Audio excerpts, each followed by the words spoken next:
আসসালামু আলাইকুম। নতুন আরেকটি ভিডিও নিয়ে হাজির হয়ে গেলাম। আজ তৈরি করে দেখাবো সুজি রসভরি পিঠা। দেখতে দেখতে শীত কিন্তু এসেই গেছে। শীতের মধ্যে আমরা নানান ধরনের পিঠা বানাই, আর বেশিরভাগ পিঠাই কিন্তু চিনি দিয়ে বানানো হয়। আজকে আমি চিনি ছাড়া এই পিঠাটি তৈরি করে দেখাবো। অনেকে আছে স্বাস্থ্য সচেতনতায় চিনিটা বাদ দিতে চাচ্ছেন, আবার মিষ্টি জিনিসও খেতে চাচ্ছেন।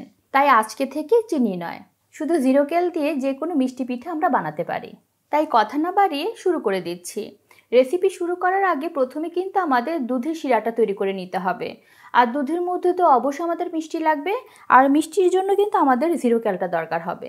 এখান থেকে আমি 5 থেকে 6টি স্যাশে দিয়ে দিব। এটা হচ্ছে নিজের স্বাদ অনুযায়ী, যতটুকু আপনারা চিনি খাবেন সেই পরিমাণে কিন্তু জিরো ক্যালটা দিতে পারবেন। আর একটা স্যাশে 1 চা চামচ চিনির সম পরিমাণ মিষ্টি দিবে।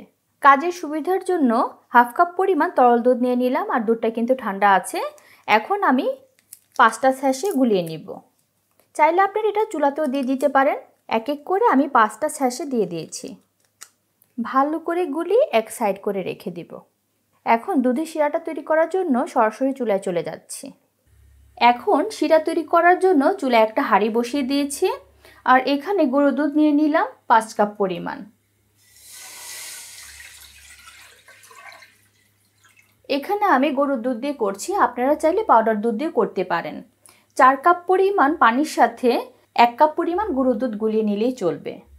5 কাপ পরিমাণ দুধকে জাল করে আমি 4 কাপ করে নিব। এখানে কিন্তু দুধটাকে বেশি ঘন করা যাবে না, তাহলে কিন্তু শিরা ঢুকবে না, এটা খেয়াল রাখতে হবে। জাল করতে করতে দুধটা কিন্তু বলক চলে এসেছে।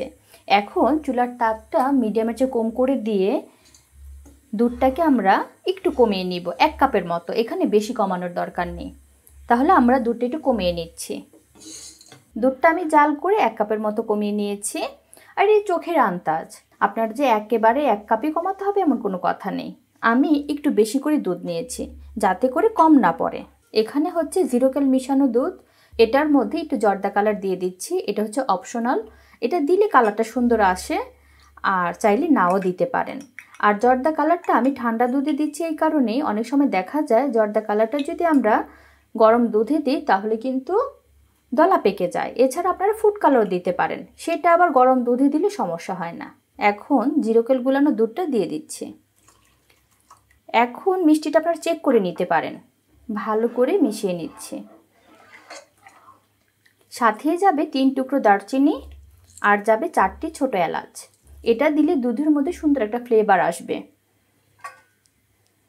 আর চাইলে আপনারা এখানে এলাচি গুঁড়ো করেও দিতে পারেন। আর মিষ্টিটা এখানে কিন্তু খুবই হালকা হয়েছে, আপনারা চাইলে আরও কয়েকটা স্যাশে দিয়ে দিতে পারেন, এটা পুরোপুরি নিজেদের স্বাদ অনুযায়ী। আর এখানে যদি আমরা চিনি ব্যবহার করতাম তাহলে কিন্তু ভরে ভরে হাফ কাপ পরিমাণ চিনি দেওয়া লাগতো। চিনির বদলে কিন্তু আমরা জিরো ক্যালটা দিয়ে মিষ্টিটা আনছি। এলাচি দারচিনিটা দেওয়ার পরে আবারও ভালো করে বলক চলে এসেছে। তারপরে আমি 1 মিনিটের মতো জাল করে নিলাম। এখন ঢাকনা দিয়ে রেখে দিব, আর চুলাটা আমি বন্ধ করে দিব। এখন আমরা সুজির প্রিপারেশনটা করে নিব। প্রথমে একটা বোল নিয়ে নিব। এক এক করে আমি 4টা ডিম ভেঙে নিয়ে নিব। আর ডিমটা এখানে আমি স্বাভাবিক তাপমাত্রা নিয়েছি। এই পিঠাটা বানাতে খুবই অল্প উপকরণ লাগে, এমনকি সময় খুব কম লাগে, এটা তো আমি প্রথমেই বলে দিয়েছি। কিন্তু এটার যে মেন সমস্যাটা সেটা হচ্ছে পিঠাটা শক্ত হয় কেন। অনেকে পিঠা বানাতে গেলে খুবই শক্ত হয়, এমনকি রসটা ঢুকতে চায় না। প্রথম থেকে শেষ পর্যন্ত দেখতে থাকুন, তাহলে আপনারাও ঠিক এইভাবে পিঠা বানাতে পারবেন।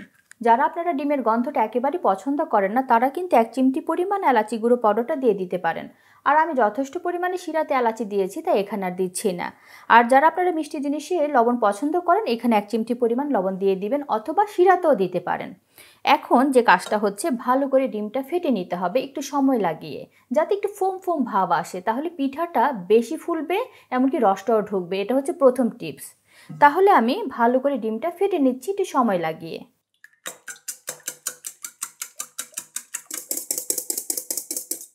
ডিমটা আমি 5 থেকে 7 মিনিট লাগিয়ে ভালো করে বিট করে নিয়েছি। এখন আস্তে আস্তে করে সুজি দিয়ে দিচ্ছি। এখন অনেকে প্রশ্ন করবেন সুজিটা কি কাঁচা কিনা। হ্যাঁ, অবশ্যই সুজিটা কাঁচা, এখানে কিন্তু ভেজে নেওয়া লাগেনি।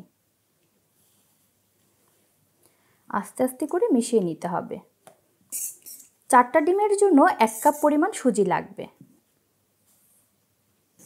সুজিটা দেওয়ার পরে আবারও একটু ভালো করে ফেটে নিচ্ছি 1 থেকে 2 মিনিটের মতো। আর সুজিটা দিয়ে কিন্তু বেশি সময় আমাদেরকে রাখতে হবে না, তাহলে কিন্তু বেশি শক্ত হয়ে যাবে। সুজিটা দেওয়ার পরে আর 1 মিনিটের মতো আমি ভালো করে নেড়ে নিচ্ছি। আর এটা ঘনত্বটা ঠিক এরকম হবে, একটু পাতলা থাকাই ভালো। যদি এখানে বেশি শক্ত করে ফেলেন তাহলে কিন্তু পিঠাটা ফুলতে পারবে না, এমনকি পিঠার ভিতরে শক্ত রয়ে যাবে। তাহলে আমরা চুলায় চলে যাচ্ছি ভাজার জন্য।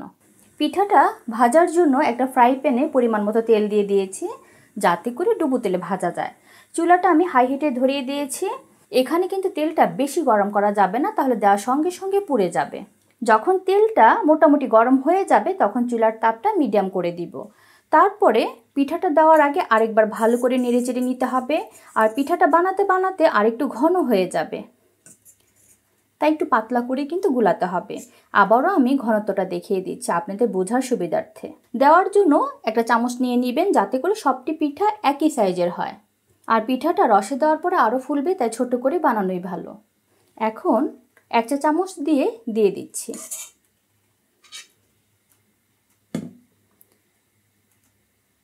পিঠাটা দিলে পিঠাটা কিন্তু ভেসে থাকবে, তার মানে ফ্যাটাটা ঠিক হয়েছে, তা না হলে কিন্তু নিচে বসে যেত। এখন এক এক করে দিয়ে দিচ্ছি। হাই হিটে কিন্তু ভাজা যাবে না, তাহলে কিন্তু পিঠাটা ভিতরে কাঁচা থেকে যাবে। ফ্রাই প্যানে যতটা নেয় ততটা দিয়ে দিতে হবে। আর পাশের চুলায় যে শিরাটা রেখেছিলাম সেটা কিন্তু অল্প আঁচ করে ধরিয়ে দিতে হবে, যাতে শিরাটা গরম থাকে। ফ্রাই প্যানে যতগুলো নেয় ততগুলো আমি দিয়ে দিয়েছি। এখন এটা কিন্তু কালার করে ভাজা যাবে না, হালকা কালার করে ভাজতে হবে, তা না হলে কিন্তু ভিতরে শিরা ঢুকতে যাবে না। এখন প্রথম যেগুলো দিয়েছিলাম সেগুলো আমি উল্টিয়ে দিচ্ছি। সাবধানে উল্টাতে হবে যাতে করে ভেঙে না যায়।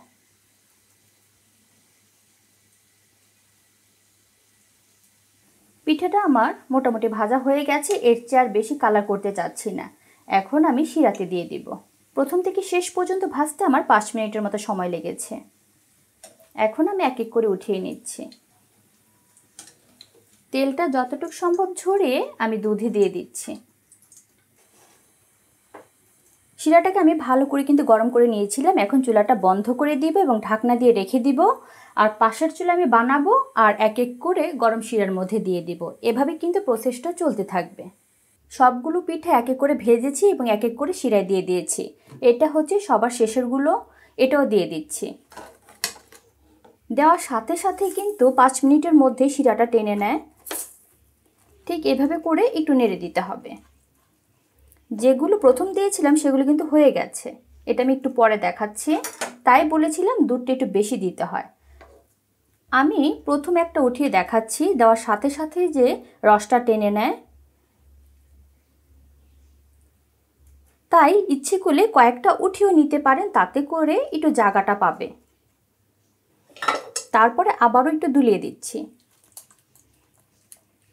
ঢাকনা দিয়ে ঢেকে রেখে দিব। 5 মিনিট পর আমরা পরিবেশন করে দেখাবো।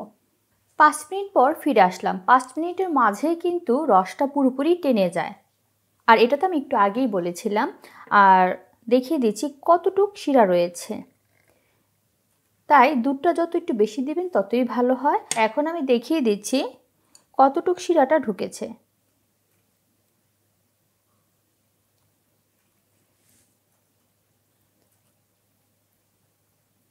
ভিতরটা খুবই জালি জালি, আর রসটা কিন্তু পুরোপুরি সোপ করে নিয়েছে।